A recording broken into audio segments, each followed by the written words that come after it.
evoluíram os instrumentos ópticos? Na verdade, o que são instrumentos ópticos?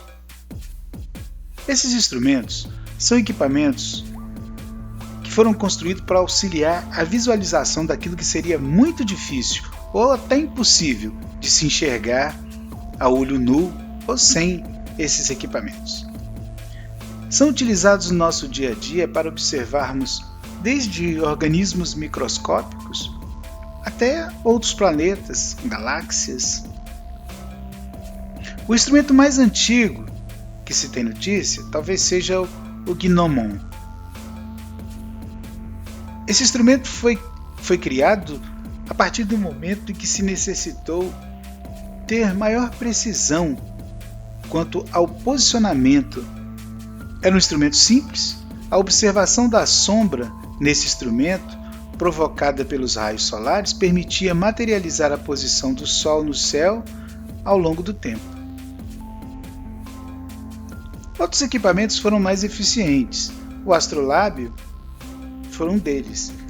De forma mais simples, o astrolábio era um disco circular graduado em sua borda, em unidades angulares, e uma régua linear que vinculava ao disco e podia pivotar em torno de um eixo passando pelo centro do disco. Apontava-se a régua ao astro desejado, lendo-se a graduação correspondente, obtinha-se então a altura.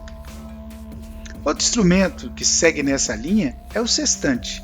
O sextante pode ser considerado o sucessor do astrolábio. Permitia medir a altura e a distância do astro. O quadrante mural foi um instrumento concebido para ser utilizado de forma fixa. O quadrante mural nada mais é do que um sextante, com um setor circular de 90 graus, em vez de 60 como no sextante. A partir da régua, lia-se então a altura do astro. Foi um dos instrumentos mais precisos da antiguidade. Até 1609, as observações eram feitas a olho nu.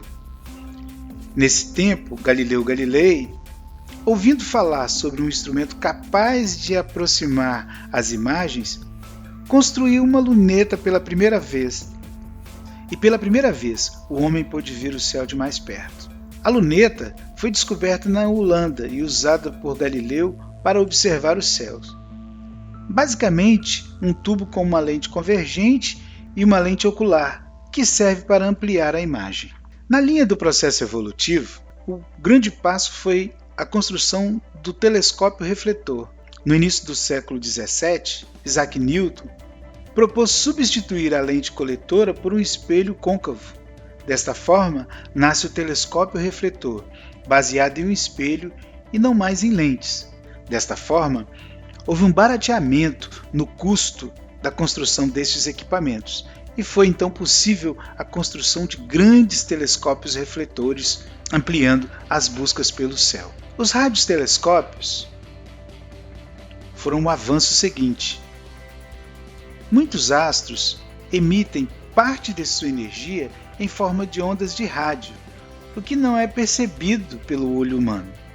Os radiotelescópios conseguem detectar as ondas nessas faixas de espectro eletromagnético. Dessa forma, traduzem dados a informação que não era possível ver com outros instrumentos. Com o avanço da tecnologia e a implementação da computação na produção dos novos telescópios, surgem então os telescópios espaciais. Um dos grandes empecilhos para a melhoria nas imagens obtidas por telescópios baseados no solo terrestre era a atmosfera da Terra. Estas influências, a opção foi instalar telescópios em satélites artificiais e colocá-los em órbita da Terra, surgindo assim a astronomia espacial. Dessa forma, conseguimos evoluir os estudos sobre os corpos celestes, estrelas, planetas, cometas, nebulosas, aglomerados de estrelas, as galáxias e fenômenos que acontecem fora da atmosfera da Terra. Como você tem olhado o céu?